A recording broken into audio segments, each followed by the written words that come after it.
this week on the Bubble Chat. I'm really, really happy for Brady. This world is just all about the drama. There were some restraining orders, so something happened. You just never think people that age would get that. That would be a great show if I was able to get on Judge Judy. Because I always just imagine me saying, "Shut up, bitch." There's plenty of people who are racist in this world. And I understand there's different levels of racism. What's my thoughts on it? Honestly, me no care.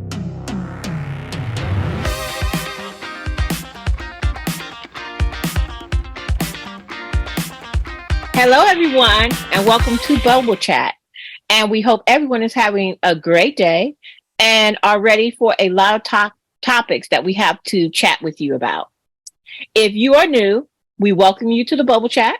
Make sure that you subscribe to wherever you get your podcast. Now let's get right into it, shall we? Yes. Yeah. Mm-hmm. Tom Brady's retirement. Well, even in the NFL, good things must come to an end. On Wednesday, February 1st, former Tampa Bay Buccaneers quarterback Tom Brady announced his official retirement in a video posted on Twitter. In the video, Brady announced that he made a similar announcement a year ago before he changed his mind, but this time it's official. Tom managed to continue playing to the age of 45 as he finishes out the most accomplished player in the history of the NFL other than the season back in 2008, which ended for him in the first week due to a knee injury. Brady led his team to playoffs in 20 of his 21 seasons. Brady's list of records and accomplishments are overwhelming as to be the almost laughable. Guys, what's your thoughts on Brady's retirement? I'm really, really happy for Brady. I don't get involved. I don't know. I'm not really a fan of sports, but to see Tom Brady go far is the biggest blessing that he has ever had.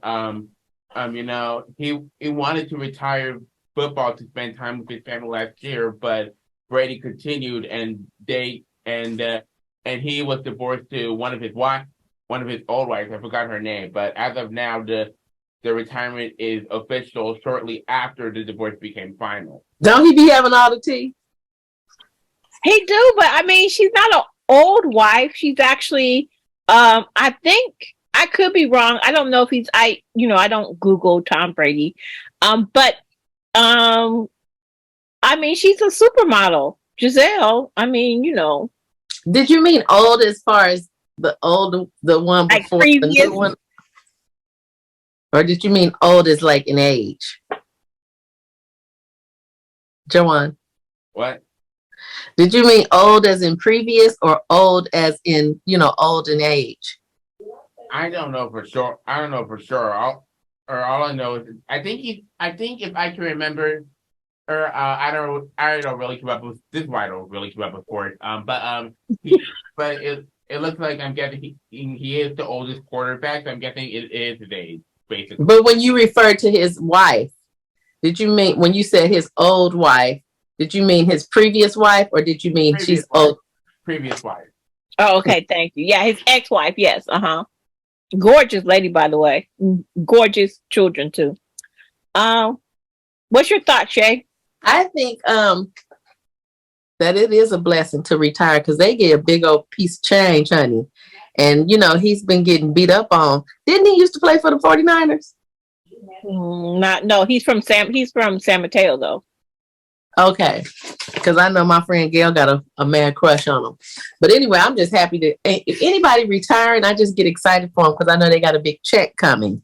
And, to be beat up on and tackled all that time. Yeah. Yeah, enjoy your retirement. You're blessed. Like, I wish. That's all I got to say about it. Bye. What about you? Bye, Tom Brady. Bye. Deuces. Do you have any thoughts, Eve? Huh? Do you have any thoughts? Bye. Bye, boy. Deuces. I'm good. I just washed my hair, by the way. That's why I look like a wet dog. You know, your hair, I don't want to be funny or anything. This is not me trying it, but when you took off your hat, you remember the serial killer in Silence of the Lambs? Yes. You're like giving me Buffalo Bill. I mean, don't get me wrong. I'm no And I wanted to dry I'm no Nicki Minaj. I'm no Beyonce or anything like that. But I'm just saying, you were trying to give me Buffalo Bill from Silence of the Lambs. But you know what it is? I don't want to, sorry, Joanne, for interrupting, but I like it to air dry. Because I hate putting all that heat in it because it's already over processed with this color. Mm. And it smells feeling. That's why I have this head wrap on. That's cute with your sunglasses. Okay, I might have to chop off my hair. Didn't you cut it off once? I've cut it up several times. How many times? But you should cut it off and bleach it. Well, it's already bleached. Oh. Mm-hmm. I need to see that after the show. Mm-hmm. Okay, go ahead, Joanne, with LeBron James. Okay. Up next, NBA player LeBron James surprised former basketball player Kareem Abdul-Jabbar to become the NBA's all-time leading scorer on Tuesday, February 7th. LeBron needed 36 to pass Abdul-Jabbar and finished with 38. And as of now, he has 38,390 career points. Kareem witnessed record being broken regardless of the beef that was happening. What do you guys think of LeBron's record-breaking score? Yay! Make your money. Make your money, make your money, make your money, make your fucking money. I think he's very talented and he was born to do it. That's a big deal. And he's a humanitarian and he gives back to the community and all that good stuff. I'm happy for him. You know, I'm just not a big sports fan. Neither am I. I like to look at the guys. I'm not a sports fan either. They're always good to look at. I guess you could say none of us are sports fans, huh? But I'm happy for LeBron. You keep going, LeBron. Keep going, LeBron. With your fine ass. And you know what I love about him? His whole family, his wife and all that. Like, they're cute. Yeah. You know, the record was... And he a good daddy and husband. I don't know him like that, but I hope he is. And he is with his fine ass. I'm sorry. And anyway, because the record was because the record was held since April of 1984. And Daddy is a prime example of that.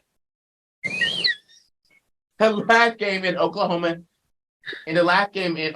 City, LeBron received 38 points, which surpassed, I hope I said that right, by 2 points, only because the minimum is 36 to catch the record.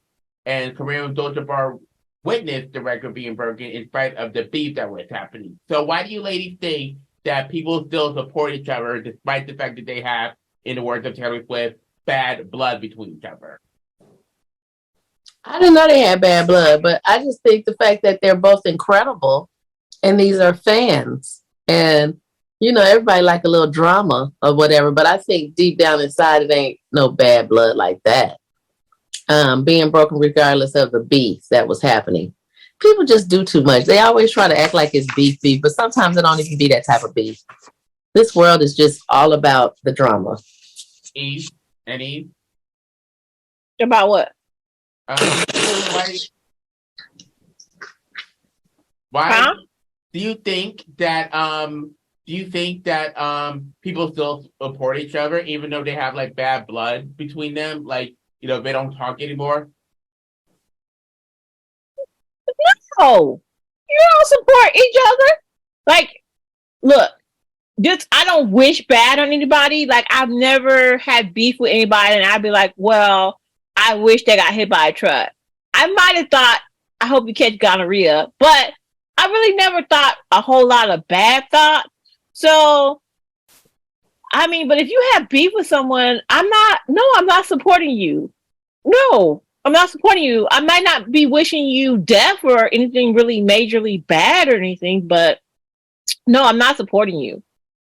Like, If I have beef, I just want to move on and not even think about you, to be honest with you. Outside of the initial anger or whatever's going on, outside of that, I'm not going to think about you. But Shay, you know, your mom knows that. We've been friends for years. When I'm done, I'm done. Period. She's a Taurus, the bull.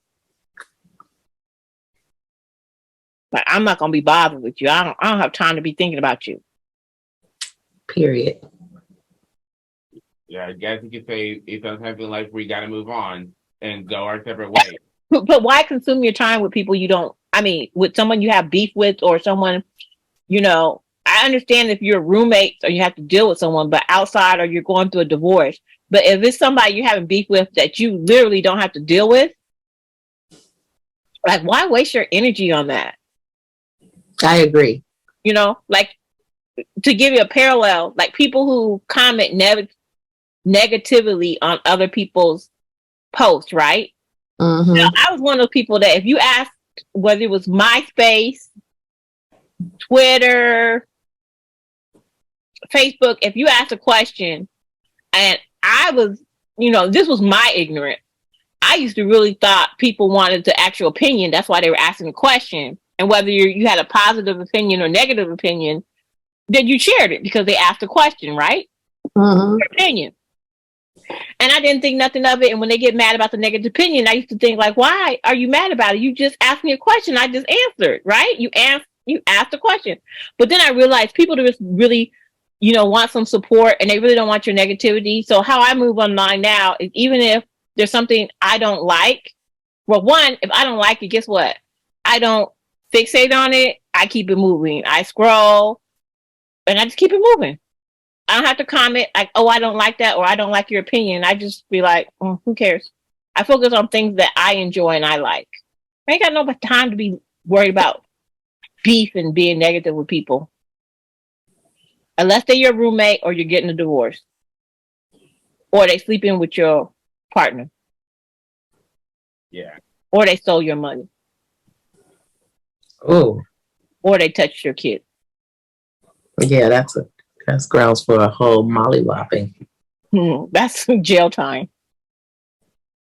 Yeah. Pretty much. Sorry, move on.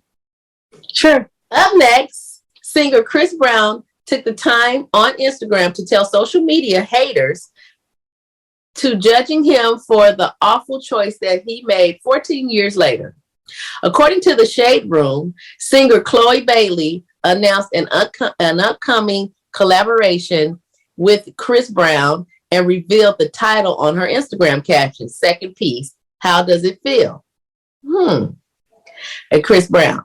And she said that it will be released on February 24th, which is tomorrow. However, it did not take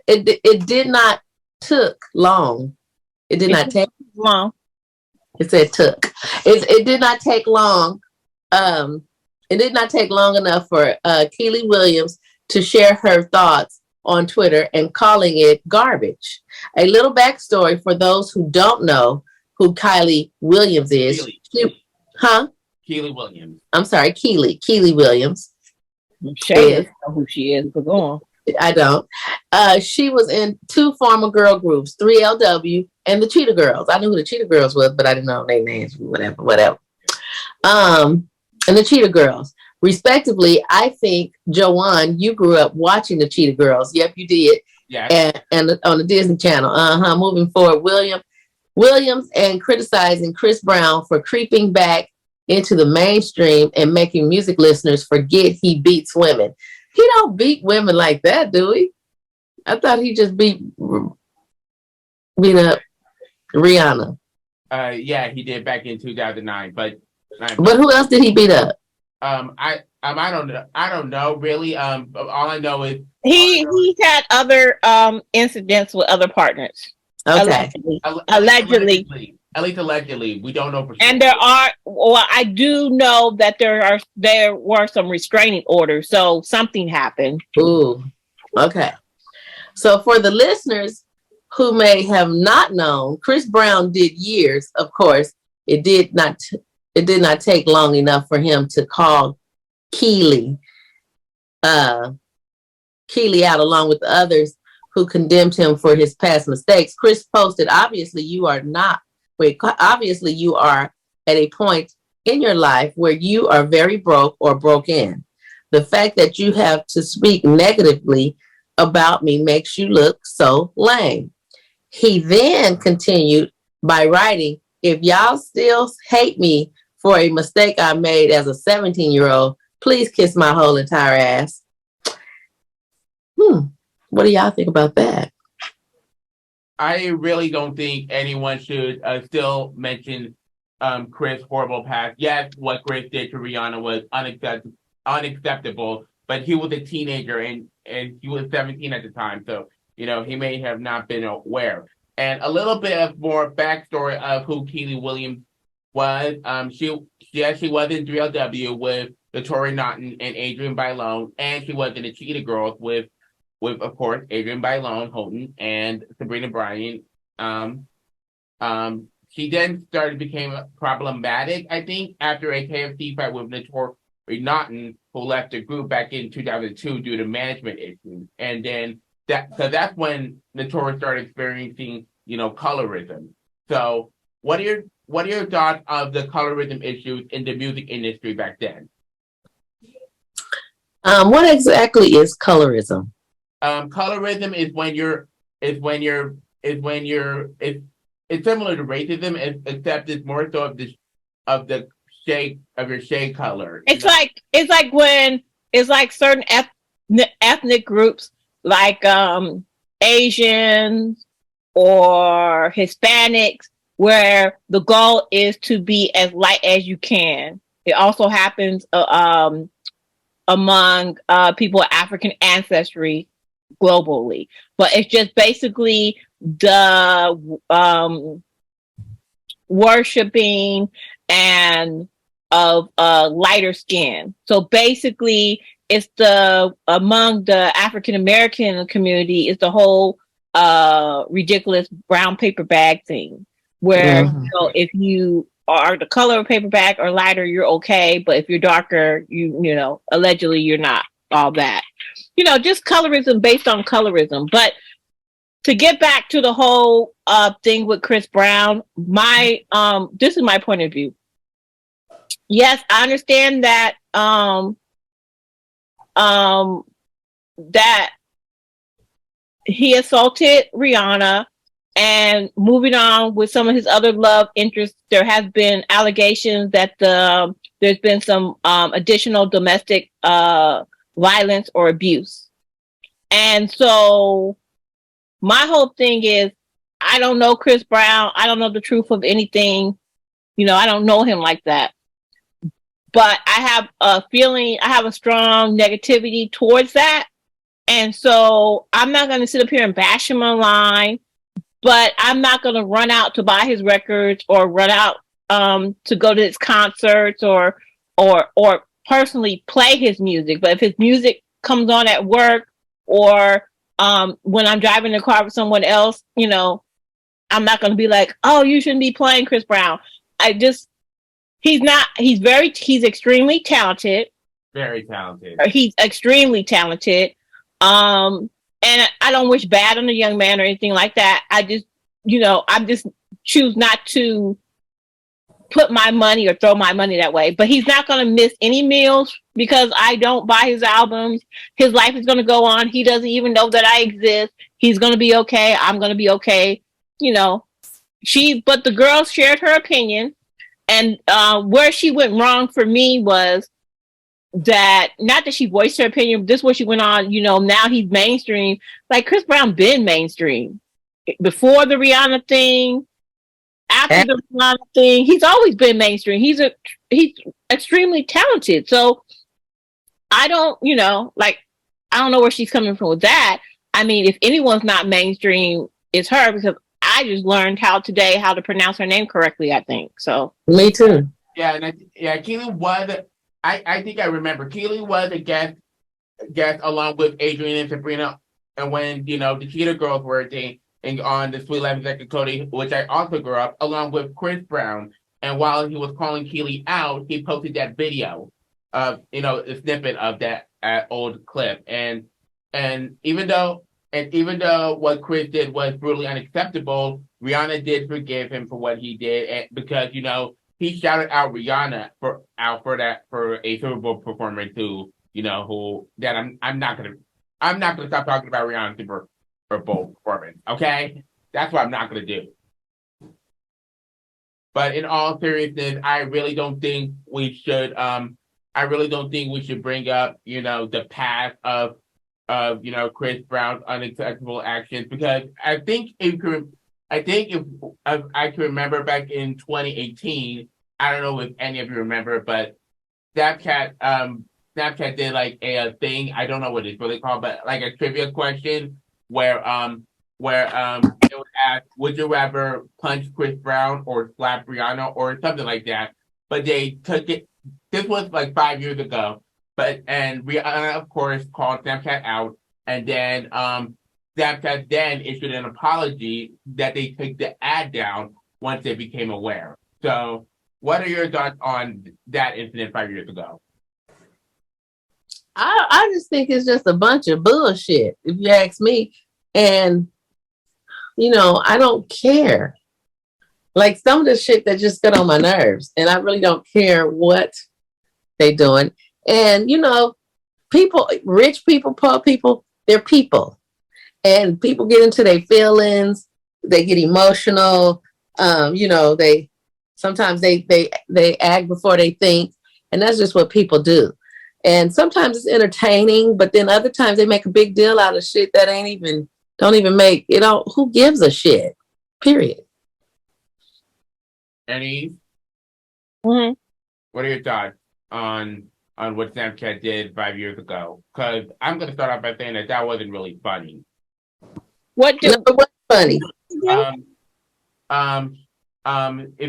Snapchat 5 years ago did a trivia asking if you would rather punch Chris Brown or slap Rihanna, and I found it unacceptable because it took place to that incident that happened to Rihanna with Chris Brown when he was domestically assaulting her.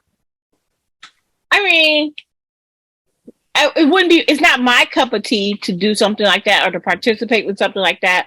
And I don't know, and I don't find that funny at all.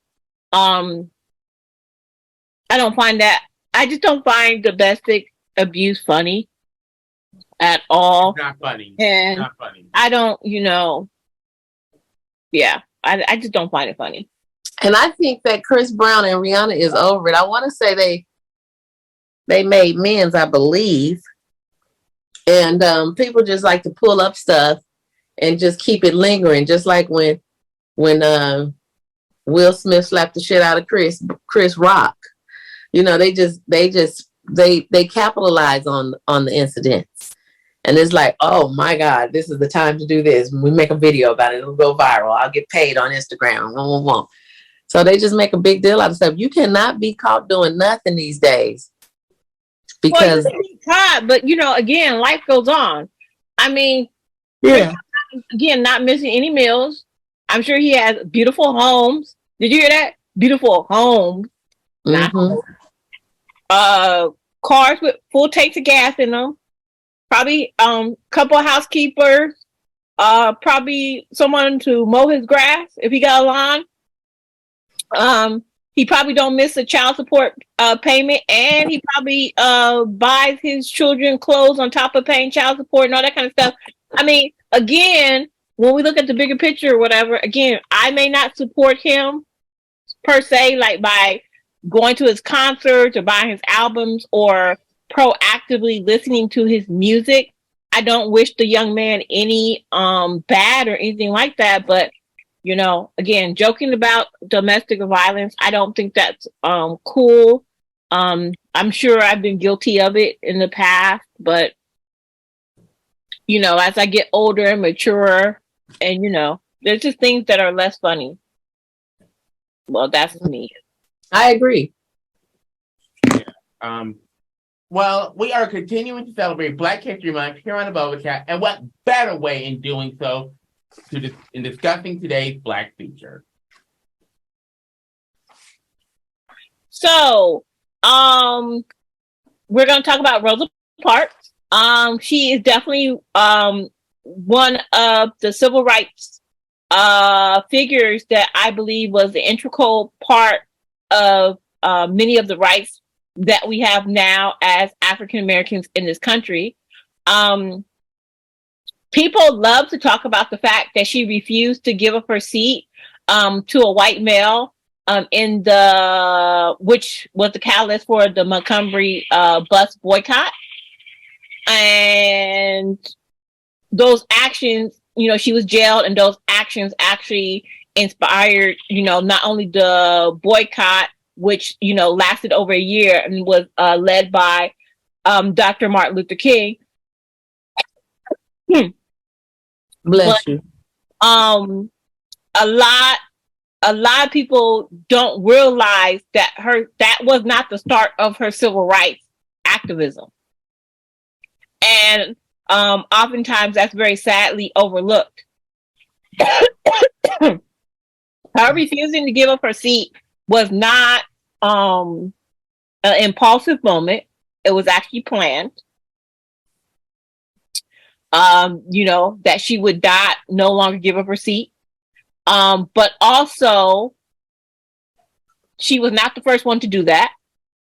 She was just the one who got major press. And then actually, there's a case where a woman was walking home from work and was basically gang raped, the African American domestic. She was brutally raped.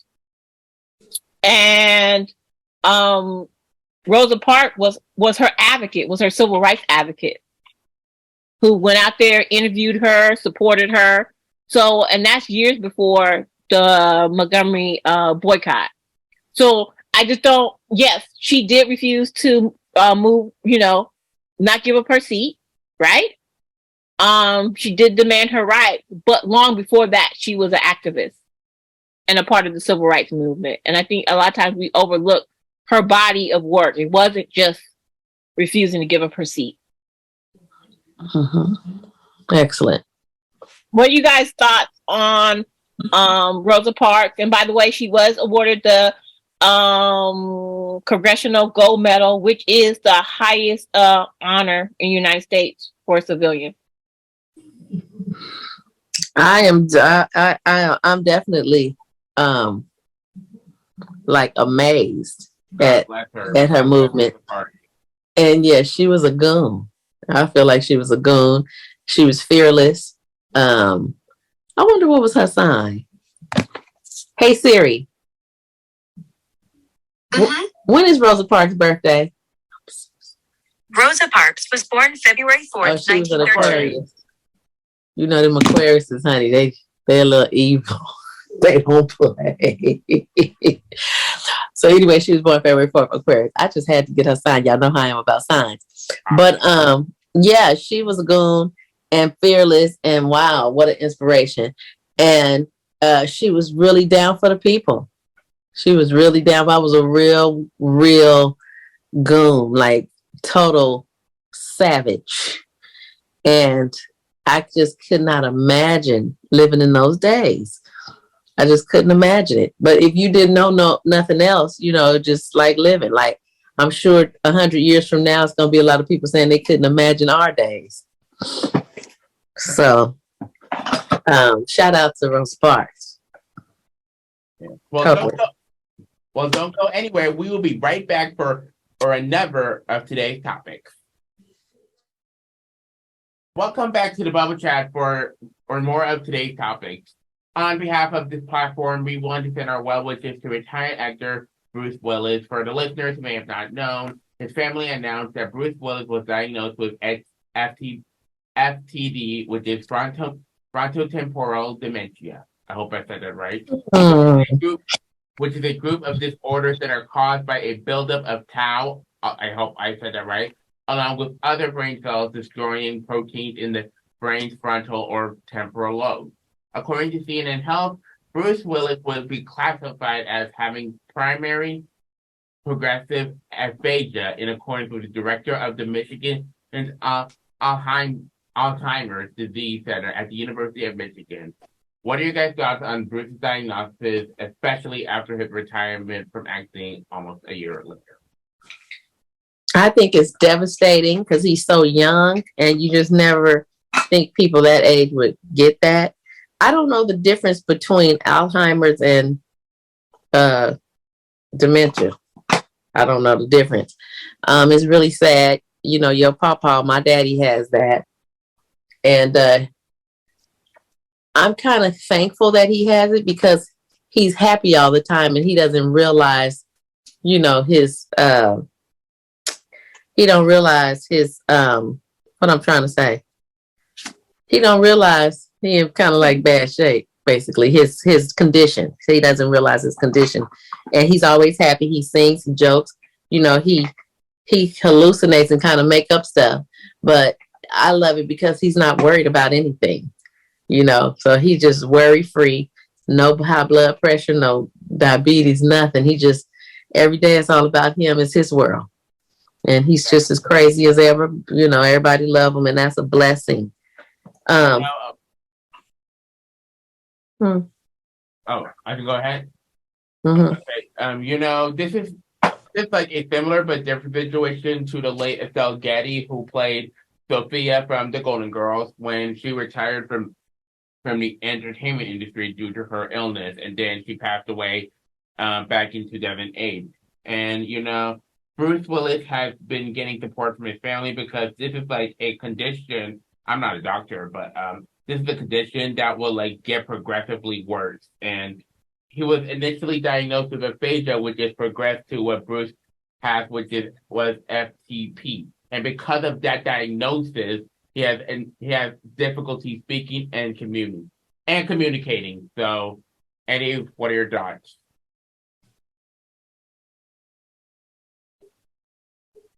I'm sorry that he's going through this. I'm sorry that his family's going through this. I'm sure all those who consider, you know, all his family and all his loved ones, and those who consider him a friend, are definitely devastated by the diagnosis. The positive thing is that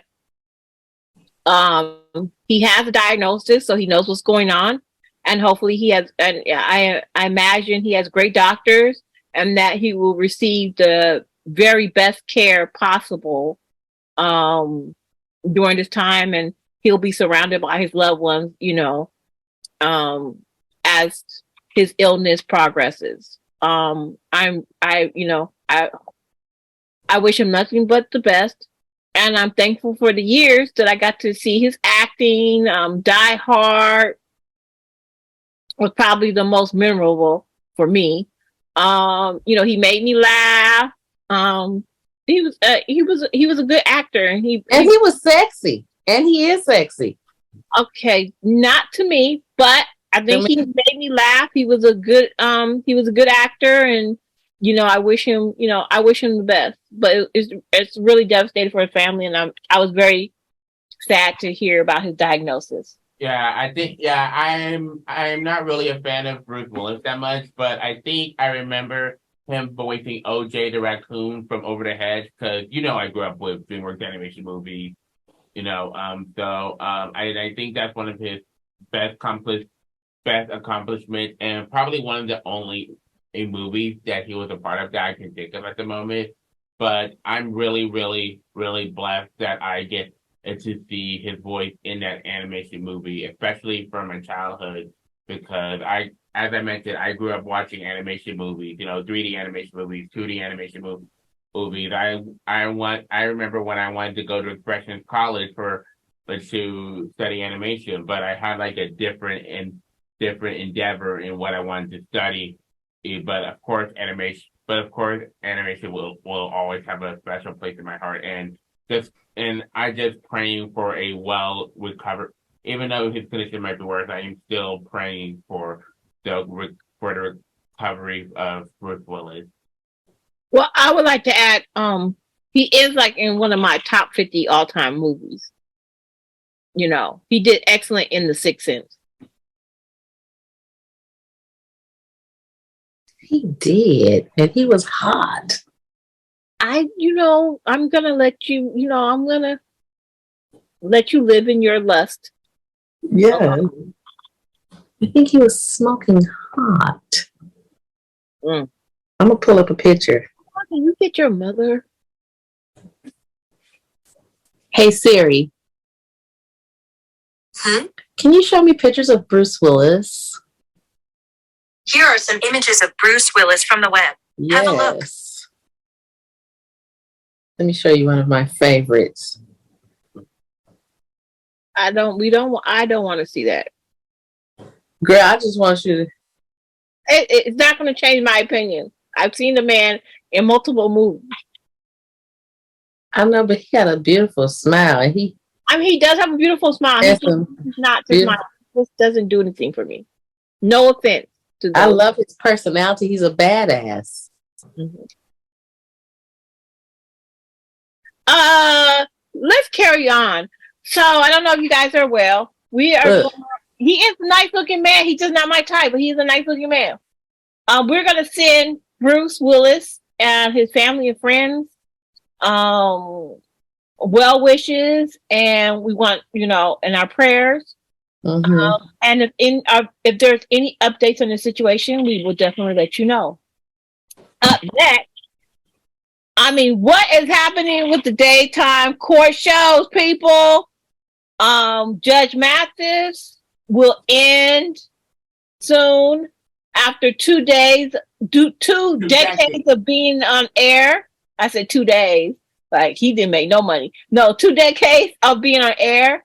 And then also the People Court. I grew up on the People Court. Dun dun dun dun dun dun. The defendant. Dun dun. Okay.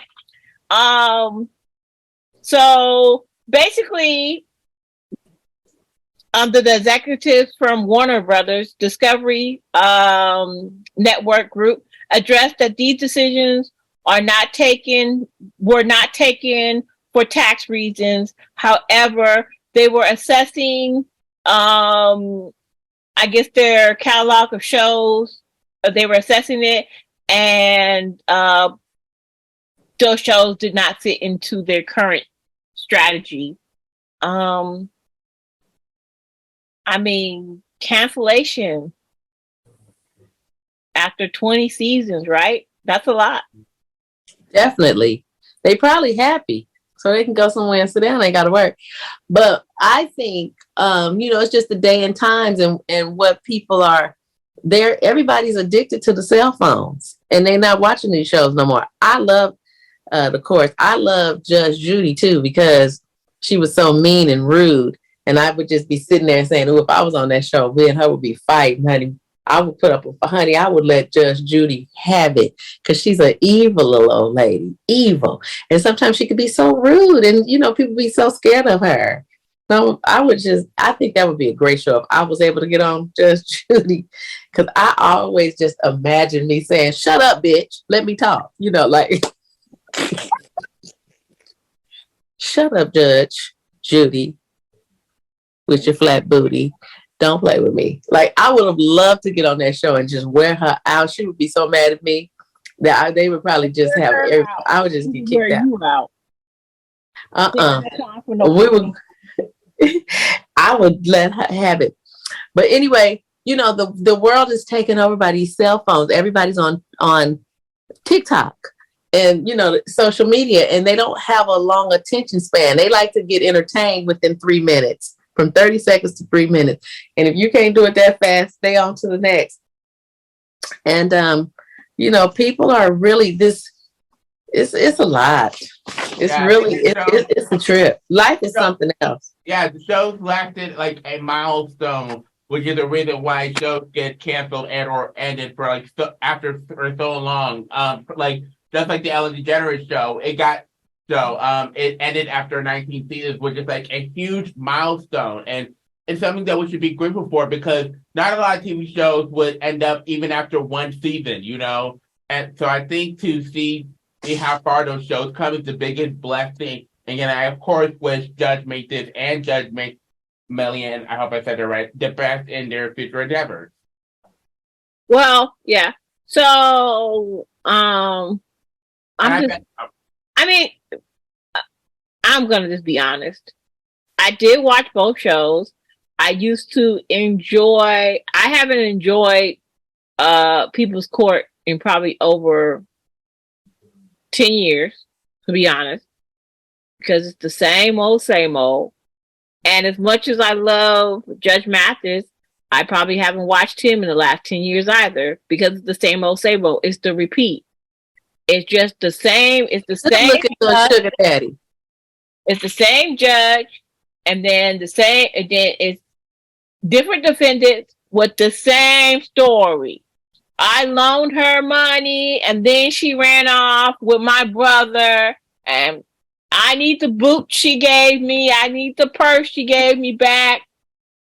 Right. I need the 2 months of rent I paid for her. I need the Rent-A-Center furniture I got from her back.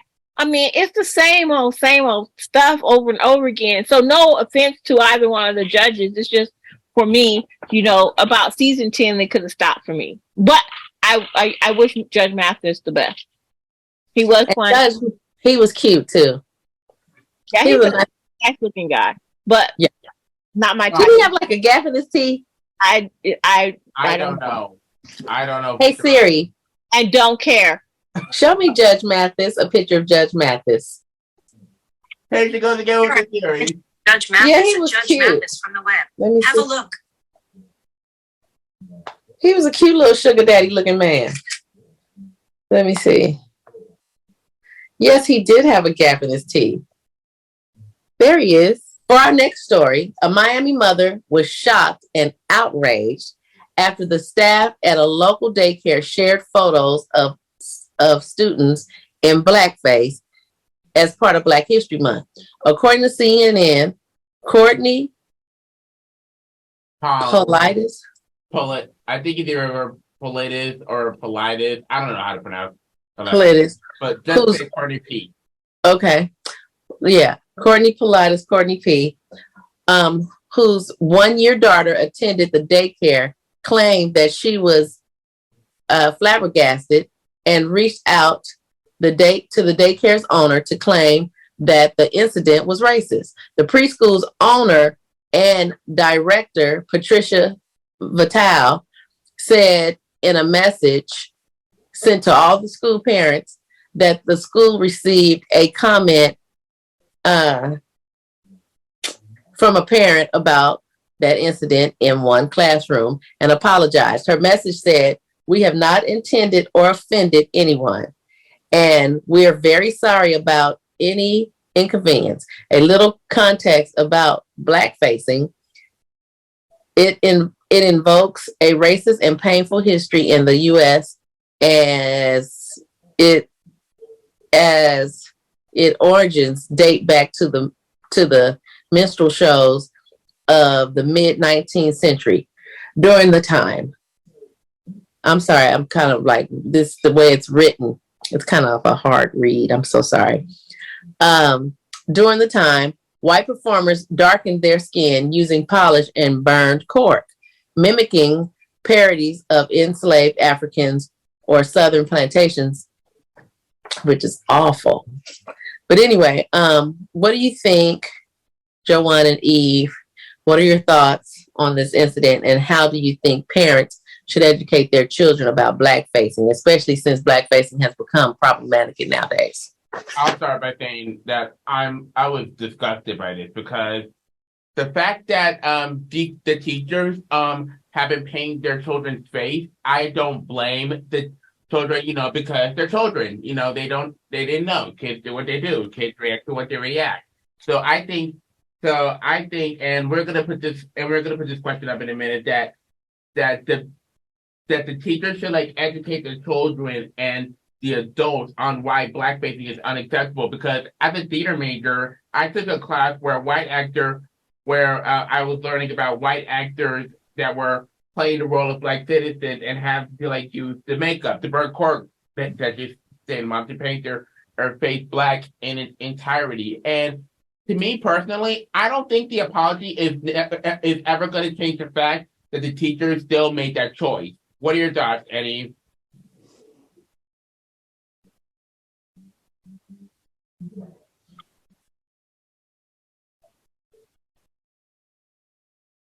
Look, there's plenty of people who are racist in this world. And I understand there's different levels of racism, but people always want to portray racism as some KKK burning a cross on someone's lawn. And that's a dangerous thing because racism is seeps into the core. Is basically racism is the core of America, and racism is everywhere, and there's different levels to it. And what kills me, and not kills me, but what entertains me in a not funny kind of way, but entertains me is you're an effing idiot way, and a racist is that people like to spread their racism, and even though they may not burn a cross on your lawn or wear Casper the Ghost costumes, what they do is they try to spread their racism in little other ways. You have to be living under a rock in America to not know about blackface. I'm sorry. Blackface was a form of entertainment for whites in America for many years, and it was degrading to the African American experience and the African American community and its people. They played us as the roles they played were always domestics or idiots. That we were lazy, that we were greedy, that we were thieves. That we were buffoons. So again, that teacher knew what she was doing. Right. And I honestly cannot imagine. And she preyed on kids who couldn't speak up and say, hey, don't paint my face like this. So and the owner, I mean, your mom on here has Siri. All you have to do is Google blackface and it tells you the history. So again, I just, that's just a poor, it's just the apology doesn't gel with me. And yes, it was a very racist moment. And but they always try to cover it up.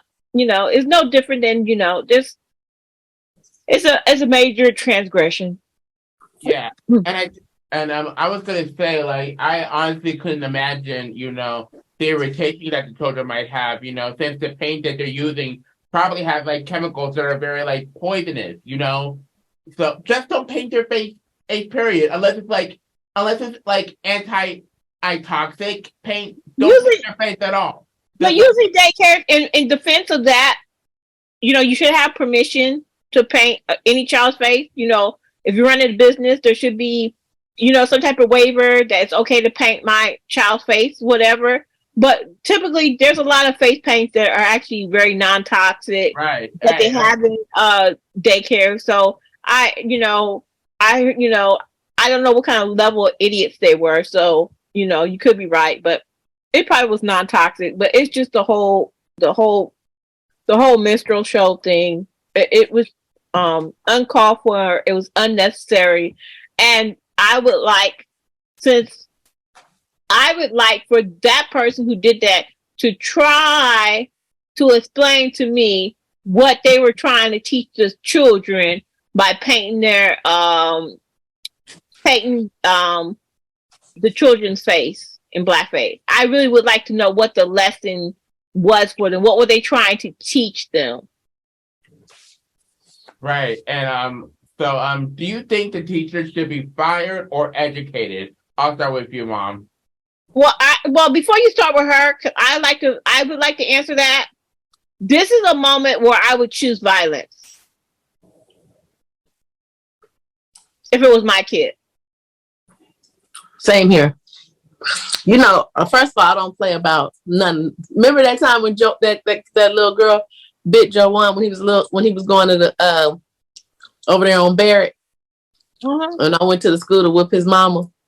Beat up the little girl's mama, and got there, and the little girl mama wasn't but 13, and I was in my 30s, and I was ready to kill. My son came home with a bite, a bite mark on his cheek, I didn't know that. Yeah, some little girl bit you at the school, and I went to shut the school down, and that didn't have nothing to do with racism, but they didn't call me to let me know that my baby got bit. He just came home with a bite. So Joe had picked him up. And anyway, I went back up to that school the next day, prepared, honey, in my tennis shoes and my sweats, and my hair pulled back with no earrings on about mine. So I could not imagine, you know, being discriminated against. I just take that. We don't play about our kids, period. And honey, I would be right behind you, Eve, and it would be ugly. Period. I'm all I had to say, I'm not even going to talk about it. Period. Yeah, because look how I'm rocking. Mm-hmm. All right. But do you think that the teachers should be fired or like trained or educated? I choose violence. I don't care if I don't care. I don't care. I think she should get her ass whooped. And if I was to catch her on the streets, it would go down. Yeah, like go right up in that classroom. Them kids are gonna see some WWF, some MMA fighting. They're gonna see something. Mm-hmm. I'm trying to get some attention from you. I know y'all talking about that, but do y'all like these sunglasses? Yeah, they're gorgeous. These were only $10 in Vegas. They're cute. Okay, Thank you. Well, for our final story today, actress Megan Fox has reactivated her Instagram to clear the air about the cheating rumors between her and rapper and musician Machine Gun Kelly. According to TMZ, Megan said there was no affair going on, as she claimed there has been no third-party influence in this relationship of any kind. That includes, but is not limited to, actual humans, DM, bots, or succumb demons. Megan Fox came to the defense of Machine Gun Kelly's backup guitarist, Sophie Lloyd, who came under fire as a suspected other woman, regardless of denying it. Ladies, what are your thoughts on Megan's choice to defend MGK in addition to his backup guitarist? I didn't hear nothing about this. I don't even know who Megan Fox is. Hey Siri, show me a picture of Megan She's a Transformer actress who I think didn't get to do the second one because she got fired. Okay. She's a actress, like a modern day Pamela Anderson. I mean, she's a lot slender and everything, but she's a really beautiful young woman. Used to be married to that guy who I think he was on that Beverly Hills show. His last name was Green, I believe. But they're divorced now because she left him for Machine Gun Kelly or whatever. What's my thoughts on it? Honestly, me no care. I heard about it, but me no care. Is he cheating? Is he not cheating? Or did you catch him cheating, but now you want to defend him because you still want to get married so you can get eventually divorced and get alimony or whatever? I don't know. I don't care. Yeah, like a little fact about this is that Megan and MGK unfollow each other on social media, but they still hang out, hope in the relationship continues since Megan denied the rumors. Because I don't know for sure, but I did hear that a DM was supposedly leaked by either something that Machine Gun Kelly received or sent. And I think, the relationship between Machine Gun Kelly and Megan started out controversial because she was married to Brian Austin Green after meeting each other on the set of Hope and Faith and had 2 children together. And then back in 2021, Brian and Megan divorced. So why do you think people send these cheating rumors out? I mostly think it's because of the popularity and attention. I don't know why. Me either. And I don't give a shit. I don't care. So, with that, because I'm all caring and all that, that's all the topics that we have for you today. Thank you so much for listening to today's episode. And as always, we love to hear what you guys think about what we discussed. Let us know in your comments. And don't forget to subscribe to our show wherever you get your podcast. We have been your host. And until next time, Shay, Dewan, and myself, we are saying adios, amigos. Au revoir. Peace out, you guys.